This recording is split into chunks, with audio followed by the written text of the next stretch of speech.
Halo, assalamualaikum. Di tangan saya ada Oppo Enco X co-created with Dynaudio ya. Ini adalah TWS earphone flagshipnya atau termahalnya Oppo saat ini dengan desain seperti ini nih. Ada tulisan Oppo di list warna silver ya. Ini nggak terlalu mengkilap jadi bukan chrome. List warna silver yang membelah bagian putihnya yang glossy dengan port Type-C di bawah, dan ini charging case-nya support wireless charging juga. Kalau dibuka penampakannya seperti ini. Nah, desainnya ini menurut saya kece, tapi entah kenapa si stemnya atau tangkainya bagi saya ini kok mungil banget gitu ya. Tapi nggak ada masalah dengan suaranya, bagus ya.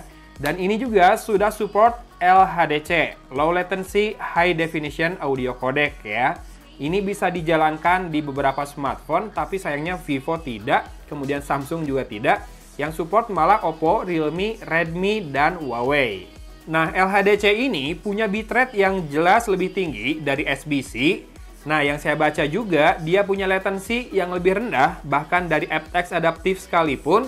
Tapi kalau masalah bitrate atau transfer rate, kayaknya kurang lebih sama ya. Susah dibedakan antara LHDC dengan aptX tadi. So, bakal menarik nih kalau nanti misalkan Oppo sudah jadi rilis smartphone dengan chip Mari Silicon Y. Itu adalah chip khusus yang Oppo bikin buat audio ya, utamanya Bluetooth audio. Jangan heran karena Oppo itu memang pemain lama di audio atau video player ya.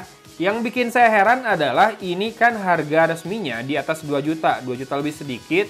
Tapi ada beberapa seller yang bisa jual di angka setengahnya, 1,1 juta. Bahkan seller tempat saya beli ini jualnya 1 juta pas, kondisi BNIB segel baru. Untuk fiturnya sendiri, dia sudah menggunakan Bluetooth 5.2, punya ANC 2 level kalau kamu aktifkan dari aplikasi, kemudian ada transparency mode juga, wireless charging tadi udah ya, kemudian waterproofnya IP54 alias dustproof juga, dan punya 3 mikrofon per buds-nya. Jadi total 6 dan pastinya punya ANC yaitu Environmental Noise Cancelling untuk bertelepon. Untuk ANC alias Active Noise Cancellingnya sudah saya tes dan signifikan banget bedanya dari mode normal, begitupun transparansinya kerasa beda ya. Jadi peredaman noise-nya memang bekerja dengan baik dan mikrofonnya yang ada 3 itu juga bisa menghadirkan suara ambience.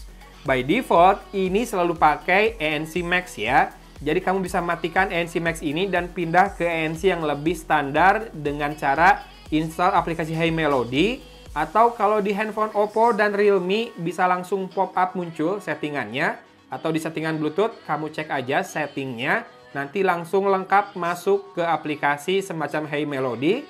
Di sana kamu bisa temukan juga ada 2 equalizer yang pre-tune dari Dyna dan juga bisa kontrol untuk sensor sentuhnya. Mau ngapain aja, misalkan tap and hold itu buat pindah ANC, dan tap and hold yang lebih panjang itu buat switch device ya. Nah, ini bisa connect kedua perangkat bergantian, nggak barengan ya, bergantian tanpa harus disconnect dulu. Jadi kamu tekan dan tahan, sudah disetting dulu di aplikasi, dia akan pindah ke perangkat yang sudah pernah di pairing yang terkoneksi sebelum perangkat yang saat ini sedang terkonek. Misalkan kamu tadinya connect ke handphone, lalu kamu pindahkan pairing baru ke laptop, kamu tekan dan tahan di stemnya, maka dia akan otomatis pindah kembali ke smartphone yang tadi. Dan kalau buat atur volume, ini enaknya bisa di slide up and down, jadi intuitif banget ya kontrolnya. Sementara untuk play atau pause ini sudah auto resum ya, karena ada in-ear detection, jadi begitu kamu lepaskan dari telinga, dia langsung pause, kamu pasang lagi dua-duanya ke telinga, dia auto resum lagi. Kalau buat main PUBG Mobile, saya sudah tes pertama di Vivo V25 Pro dengan kodek AAC, ekor langkahnya tertinggal itu masih bervariasi ya, antara 2-3 langkah yang masih terdengar ketika saya menghentikan langkah tiba-tiba. Sementara gerakan lain sudah on point, tidak telat, misal meloncat ke dalam rumah, mendarat saat kita meloncat, kemudian buka tutup pintu, hingga menembak jauh dengan scope yang 6 kali. Nah, di Realme GT Master, kodek LHDC-nya tadi aktif, dan ekor langkah lebih stabil di maksimal 2 langkah saja. Sementara karakter suaranya, dia punya punch bass yang deep dan bulat bener ya si bassnya ini. Rasanya tuh kayak diajak senam telinga saya ketika dengerin berbagai genre musik dengan earphone ini. Nonjok bassnya tapi ke deliver dengan rapi, jadi nggak asal penuh di telinga. Kemudian, vokal juga bisa di-maintain clarity-nya supaya jernih dan bening, kayak minyak goreng mahal yang belum dipakai jadinya. Bening. Dan tone-nya tetap balance, pitch-nya juga imbang, pokoknya suaranya natural pisan lah. Mantap jiwa. Yang asyik, treble-nya ternyata juga kece ya. Sparkling-nya itu crunchy, terasa sering-sering nikmat gitu. Jadinya saya nggak nyesel sama sekali jual studio itu buat nge-keep Enco Buds X ini. Virtualisasinya juga kece, terutama bagian surround ya. Arah lawan di game akurat, cuma satu keluhan saya di mana ada masalah dalam staging, yaitu jarak rada susah ditebak dan dalam game kayak suka dengar langkah-langkah goib yang mengiringi. Yang kayaknya sih dari langkah sendiri yang suaranya terasa jadi agak jauh.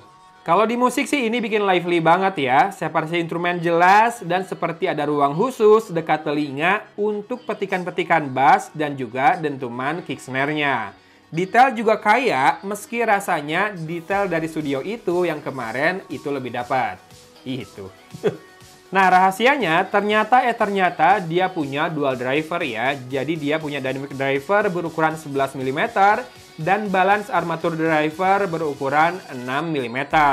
Mic-nya juga bagus, natural, cuma memang rada berubah saat noise menyerang. Ya wajar sih, walau buat balik ke naturalnya lagi agak butuh waktu padahal noise-nya sudah berhenti. Kalau gain cukup banget, detail juga oke, meski belum sebagus mikrofon di earphone berkabel, tapi buat TWS mah ini sudah tergolong keren, sesuai lah harganya. Ya, ini dia contoh perekaman mikrofonnya Oppo Enco Buds X with Dynaudio ya. Direkam dengan kamera depan Samsung Galaxy S23 Plus menggunakan Pro Video Mode. Silakan disimak karakter suaranya. Ini sudah saya update firmware-nya ke yang terbaru biar lebih stabil koneksinya karena kemarin ke laptop sempat rada aneh koneksinya. Nah, silakan disimak. Kayak suara robot atau natural dan gain-nya cukup atau tidak serta detailnya rich atau tidak. Bentar, kipas saya sudah siap dan kita akan ganggu suaranya dengan menyalakan kipas. Sudah di level 1 ini.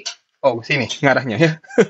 Lanjut level 2 sekarang dan ini sudah level 3 paling kencang. Tunggu sebentar, saya akan diam dulu. Ini di kanan sih harusnya kencang banget si noise-nya ya. Sekarang bandingkan suara saya saat ini di mana kipas menyala kencang dan saat ini di saat kipas sudah mulai perlahan hilang. Apakah ada perbedaan karakter suara? Tone-nya jadi lebih cemprengkah tadi atau sekarang lebih solid? Komen ya buat nentuin apakah mikrofonnya bagus atau tidak. Kesimpulannya yaitu tadi, udah ya, nggak nyesel saya lepas studio itu dan pindah ke Oppo Enco X ini. Cuma entah kenapa earphone ini kok tangkainya mungil bener ya dari tadi saya bahas. Fittingnya sih oke, isolate banget, ear tips nyaman di kulit, dan desain cakep plus finishing glossy-nya nggak gampang kotor buat warna putih begini. Ya, tak ada garing yang tak retak, memang earphone ini juga saya harapkan kalau bisa dual connection sih udah lebih prop lagi ya, buat saya pakai lebih nonjok lagi, lebih nampol lagi. So, mungkin saat ini saya akan pakainya barengan sama earphone AirPro 3. Atau nanti kalau ada earphone lain yang lebih bagus lagi ya, saya lepas lagi, saya ganti lagi. Bukan kenapa-kenapa, karena TWS earphone ini kan baterainya tergolong dikit-dikit dicas, masukin case, dia dicas lagi. Dan kecil kan baterai di si earphone-nya itu. Jadi wajar kalau umur baterainya mungkin tidak bisa tahan bertahun-tahun. So, saya mah kalau misalkan udah nemu yang lebih baru, yang lebih baik, biasanya yang lama ya udah dijual aja selama harganya masih oke ya. Itu aja tipsnya sedikit. Thanks for watching review Oppo Enco X ya, tanpa buds. Oppo Enco X co-created with Dynaudio. Semoga teman-teman bisa dapetin juga yang harganya sejutaan kayak saya. Pokoknya gitu aja reviewnya. Thanks for watching dari Kota Cimahi. Agung pamit undur diri. Wassalamualaikum warahmatullahi wabarakatuh.